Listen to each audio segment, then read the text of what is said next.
आपल्या आजच्या भयकथेचे नाव आहे नरपिशाच. लेखिका आहेत चंदना थोरात.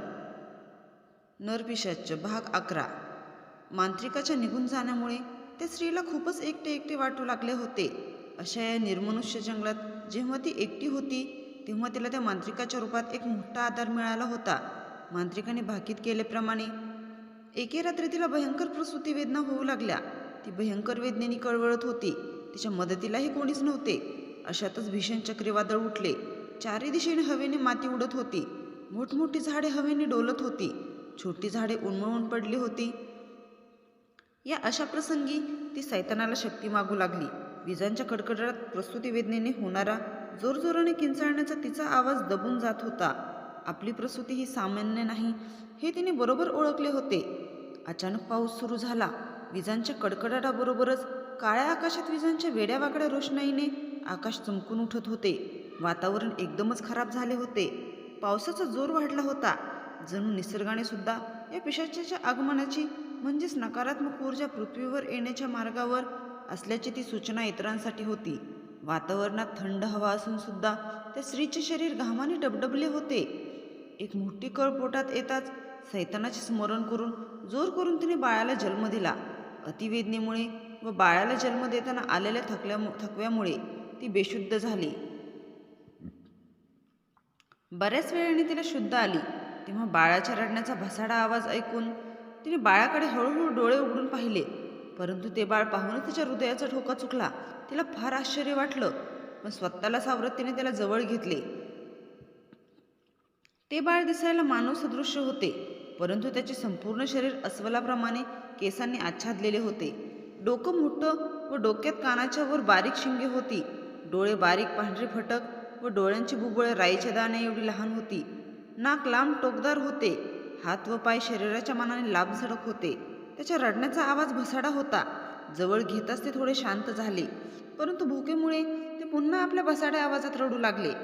बाळ दिसायला कितीही कुरूप असले तरी ती त्या बाळाची आई होती आणि बाळाच्या अशा अवस्थेला आपणच कारणीभूत आहोत या जाणीवेने तसेच बाळाच्या काळजीने त्याला तिने जवळ घेतले. मायेने गुंजारत भुकेल्या जीवाला आपले दूध पाजले. भूक भागताच ते शांत झाले. त्याला तिने प्रेमाने थोपटावून झोपवले. खरंच आपण आपल्या बदल्याचा हेतू पूर्ण करण्याच्या नादात बाळाच्या आयुष्याची माती तर केली नाही ना. मांत्रिकाने सांगितल्याप्रमाणे माझं बाळ जर खरंच सैतानाचा अंश आहे तर त्याच्या अशा रूपाबद्दल मी खंत करून कसे चालेल. उलट त्याला त्याच्या शक्तींविषयी आणि त्याच्या अशा अवस्थेला आपण कसे जबाबदार आहोत याचा जन्माचा हेतू याविषयी मला समजावून सांगावे लागेल. आता गुरुजींनी सांगितल्याप्रमाणे माझ्याकडे फारच कमी वेळ आहे. त्या अगोदर लवकरच त्याला स्वतःचे रक्षण कसे करावे तसे शिकार करून स्वतःचे पोट भरण्याविषयी शिक्षण दिले पाहिजे. बाळाच्या भविष्याविषयी स्वतःशीच विचार करता करता तिची झोप लागली. दुसऱ्या दिवशी तिला पुन्हा आश्चर्य वाटलं. ते ताने बाळ आज एका रात्रीत उंचीने वाढले होते व हळूहळू पावले टाकीत गुहेच्या बाहेर जात होते व तोंडातून मोठमोठ्याने आवाज काढून गुरगुरत होते. तिला त्या मांत्रिकाने दिलेली सूचना आठवली. तुझ्याकडे आता काही दिवस शिल्लक आहेत. तिच्या डोळ्यात पाणी आले. मला त्या बाळाला लवकरच त्याच्या अशा अमानवीय बदलांविषयी सांगावे लागणार. तशी ती भानावर येऊन त्या बाळाच्या दिशेने गुहेबाहेर येऊन त्याच्याशी बोबडे बोलून त्याला बोलायला शिकवू लागली. ते बाळसुद्धा तिचे बोलणे ऐकून बोलण्याचा प्रयत्न करू लागले. अशा तऱ्हेने 4 दिवसात तो बाळ 10 वर्ष वयाच्या मुला एवढा दिसू लागला. त्याला जवळ बसून तो इतर लोकांपेक्षा का आणि कसा वेगळा आहे ही ती त्याला समजावून सांगू लागली. तिने त्या बाळास आपल्यावर पाड्यातील लोकांनी केलेल्या अन्यायाविषयी सांगून त्याचा जन्माचा हेतू या लोकांना शिक्षा देण्यासाठी आहे हे समजावून सांगू लागली. तुझी शक्ती अफाट आहे, पण अजून तुला शक्तिशाली होण्यासाठी माझे रक्तप्राशन करावे लागेल. तेव्हाच तू पूर्ण शक्तिशाली शैतान तयार होऊन मांत्रिकाने व तिने दोघांनी मिळून केलेल्या सैतानाला पृथ्वीवर येण्याचे आवाहन पूर्ण होणार. हे जेव्हा तिने सांगितलं तेव्हा आईच्या शक्तीकरिता आईचा मृत्यू आपल्या हातून करणे हे त्या बाळास मान्य नव्हते. पुढे काहीच ऐकून न घेता तो रागाने गुरगुरत झाडावर चढून फांद्यावरून उड्या मारत तिच्याजवळून लांब निघून गेला. बरोबर 8 दिवस झाले होते. त्या सैतान सदृश्य मानवाने जंगलातील एका कोल्ह्याला मारून आणले. आता तो खरोखर एका प्रौढ तरुणाप्रमाणे दिसू लागला होता. त्याने आणलेली शिकार पाहून ती स्त्री समजून गेली. आपलं बाळ आता मोठ्या संकटाशी सुद्धा सामना करून स्वतःची सुटका करू शकतो. आपले भक्ष्य स्वतः शिकार करून मिळवू शकतो. तिने त्याला आपल्याजवळ घेतले. मायेने त्याचे कौतुक केले. बाळा, आता माझी या जगातून जाण्याची वेळ झाली आहे. तुला आता आपल्यावर झालेल्या अन्यायाचा बदला घ्यायचा आहे. तुझ्यात अमानवी शक्ती निर्माण करण्यासाठी मी सैतानाबरोबर करार केला आहे. तुझ्यामध्ये त्याचा अंश मागून घेतला होता. त्याच्या बदल्यात मी माझे प्राण त्या सैतानाला अर्पण करणार आहे. तू जेव्हा माझे रक्तप्राशन करशील तेव्हाच तो तुझ्यात जागृत होणार. मी खडतर प्रयत्न करून सर्व शक्ती संपादन करून घेतल्या आहेत. जोपर्यंत तू माझे रक्तप्राशन करत नाही तोपर्यंत माझ्यातील सर्व शक्ती तुझ्यात येणार नाहीत. आता तुला हे सर्व संपादन करण्याची गरज आहे, ती डोळ्यातील अश्रू पुसत म्हणाली. नाही नाही, मी असे करू शकत नाही. मला मान्य आहे तू सगळं आपल्यावरील अन्यायाचा बदला घेण्यासाठी केलंस, पण या सर्वासाठी मी तुझा जीव घेऊ शकत नाही. मला माफ कर. तो अस्वल सदृश्य तरुण तिच्या पायाजवळ बसून म्हणाला. आता मात्र त्या महिलेला आपल्या मुलाने आपल्यावरील प्रेमाखातर माघार घेतलेली चालणार नव्हती. हे तिला सहनच होणार नव्हते. मी एवढे कष्ट का घेतले तुला माहीत आहे ना? अरे सैतानी पोर, तू एवढा कसा कमजोर निघालास? अरे तू मनाने क्रूर असायला हवंस. नाही, तुला असे माझ्या प्रेमाखातर माघार घेताना मी नाही पाहू शकत. असे म्हणत मनात काहीतरी ठरवून ती रागाने उठली. काही समजायच्या आत तिने कमरेला असलेला धारदार चाकू काढून आपल्या मानेवरून फिरवला. तसे गळ्यातून रक्ताची चिळकांडी निघाली. जसे जसे शरीरातील रक्त वेगाने वाहू लागले तशी ती तडफडू लागली. अचानक तिने अशा प्रकारे केलेली कृती पाहून तोही गडबडला. आईला पटकन आधार देत खाली जमिनीवर बसवले.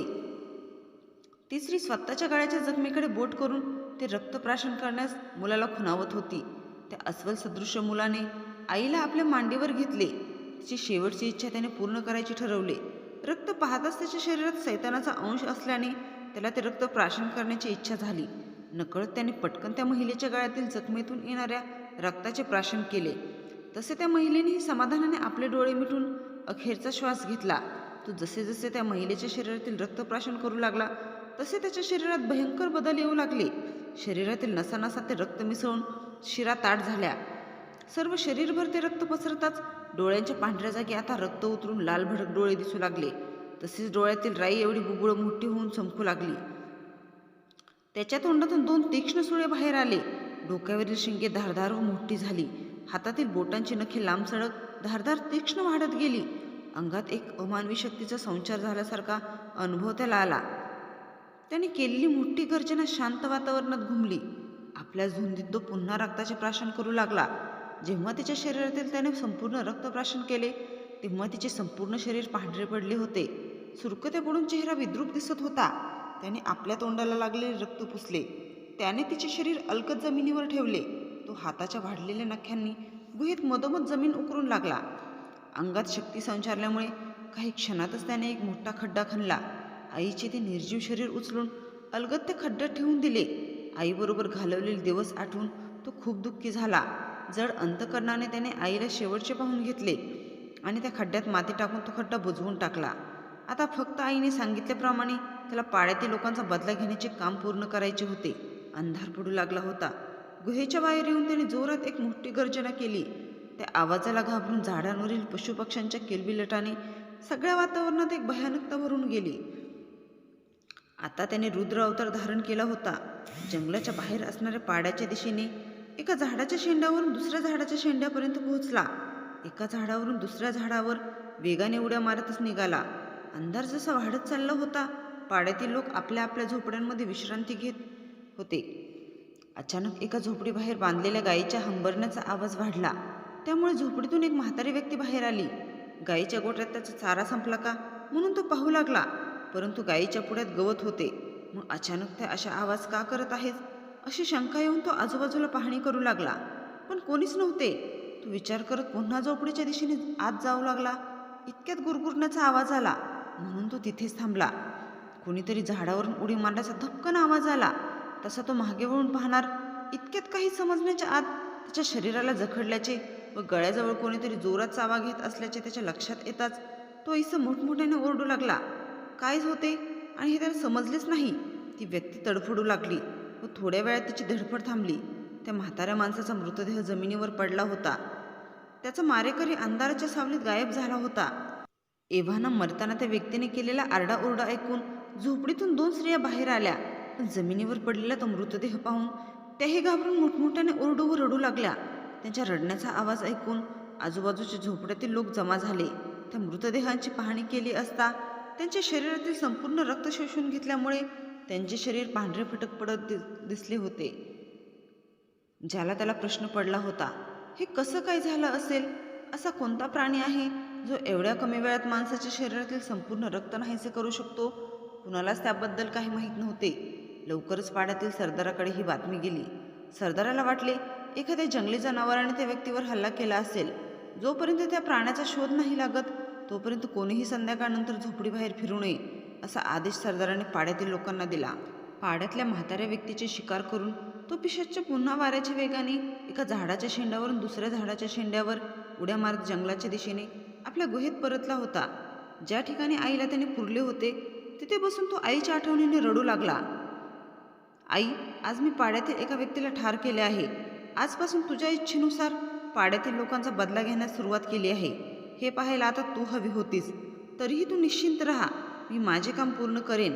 आता मी तुला सोडून कुठेच जाणार नाही. बोलता बोलता रडत तिच्या आठवणीत तिथेच तो झोपी गेला. दुसऱ्या दिवशी जेव्हा त्या सैतानाला जाग आली तेव्हा बराच उशिरापर्यंत आपण झोपलो असल्याचे त्याच्या लक्षात आले. तो डोळे चोळून आळस देत गुहेच्या बाहेर आला असता त्याला अस्वस्थ वाटू लागले. अचानक त्याच्या अंगाची लाहीलाही होऊ लागली. सूर्याच्या प्रखर प्रकाशाच्या किरणांमुळे शरीरावर जखमा होऊ लागल्या.